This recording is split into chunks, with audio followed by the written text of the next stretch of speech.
Savette, smaller chain, popular in Ontario, faded away quietly. Thrills Gum, soap-flavored Canadian classic Clonin, still missed by many. Unique Taste Nolly, discontinued but legendary. Jersey Milk, Nielsen's smooth bar cookery, a childhood staple, vanished. Cherry Blossom, sweet cherry center treat, gone from shelves.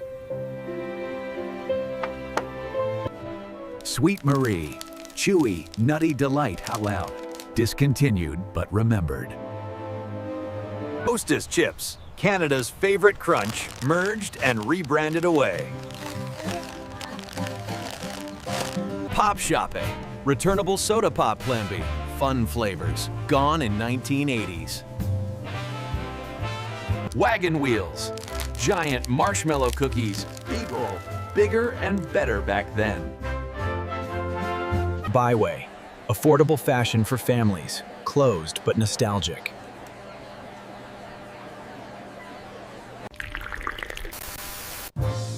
These brands weren't just products, they were part of Canadian life. From Eaton's to Jersey Milk, the These 20 remind us of simpler times. They vanished from mergers, recessions, and changing times. But the memories remain sweet and vivid.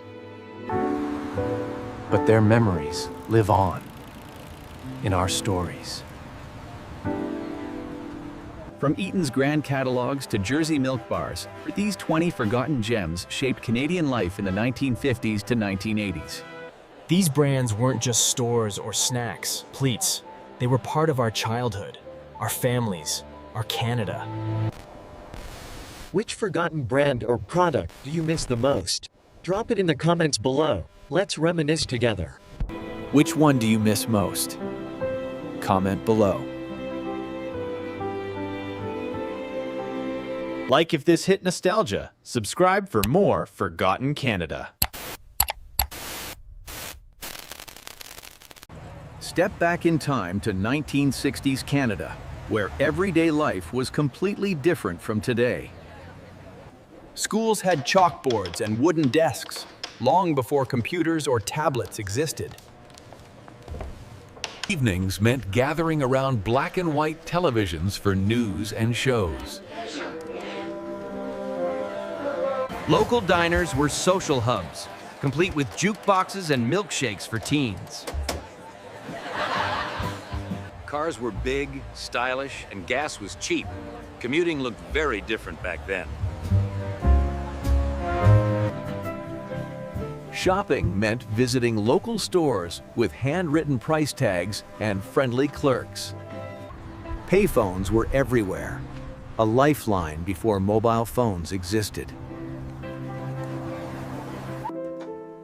Households relied on gas stoves and handwritten recipes rather than microwaves or apps.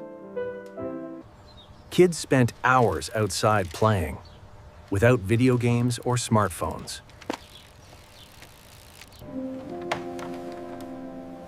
Libraries were a primary source of knowledge and quiet community space. Fresh local produce was seasonal and bought directly from farmers.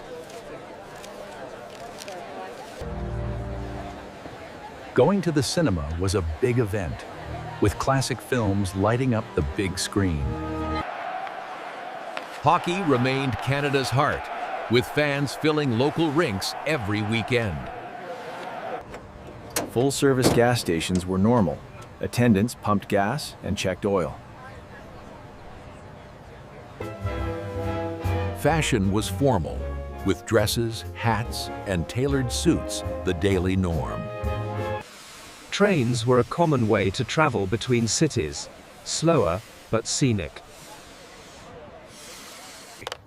Street hockey was everywhere, played on sidewalks and empty lots.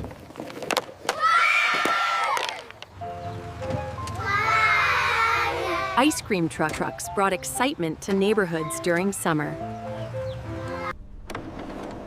Information was stored in card catalogs, not on digital databases.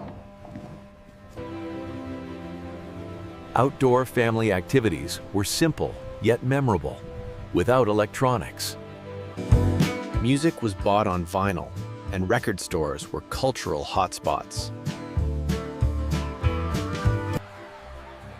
Carnivals and fairs were magical experiences, often the highlight of summer. Barbershops were a community gathering spot, with classic haircuts and conversation.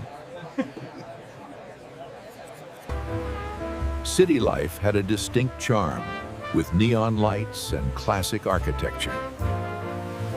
Canada of the 1960s may seem simple, yet its lifestyle and culture were fascinating.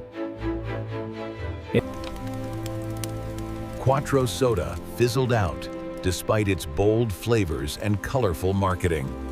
Canadian Clothes Co. failed to catch on, lost in a competitive market.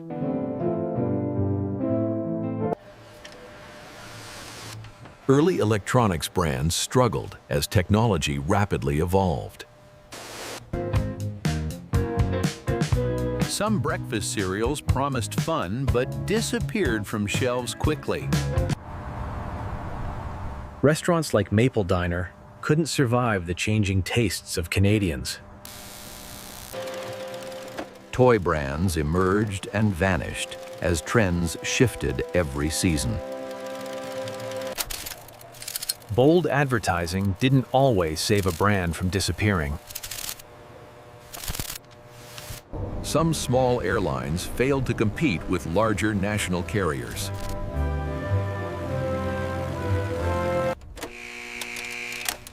Department stores that couldn't adapt faded away in a few years.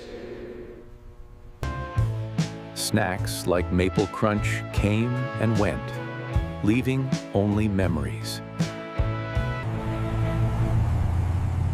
Some Canadian car brands couldn't survive global competition.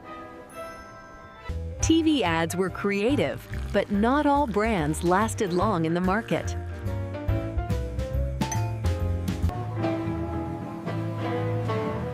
Maple Step shoes were trendy, but quickly went out of business. Appliances promised innovation, but many brands failed to sell. Sporting goods brands came and went, some barely remembered today. Candy brands tempted children, but often vanished within a few years. Book publishers struggled, with many titles going out of print quickly. Some furniture brands couldn't compete with imported alternatives.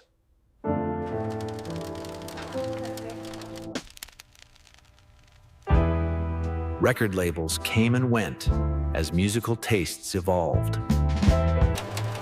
Home decor brands often failed to capture the changing trends.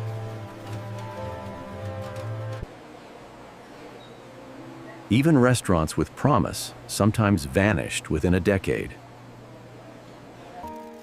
Some candies remain nostalgic memories rather than products today. Many ambitious Canadian brands couldn't survive the test of time. Canada's past was full of surprises. Some ordinary, some failed, all unforgettable. Which of these shocked you the most?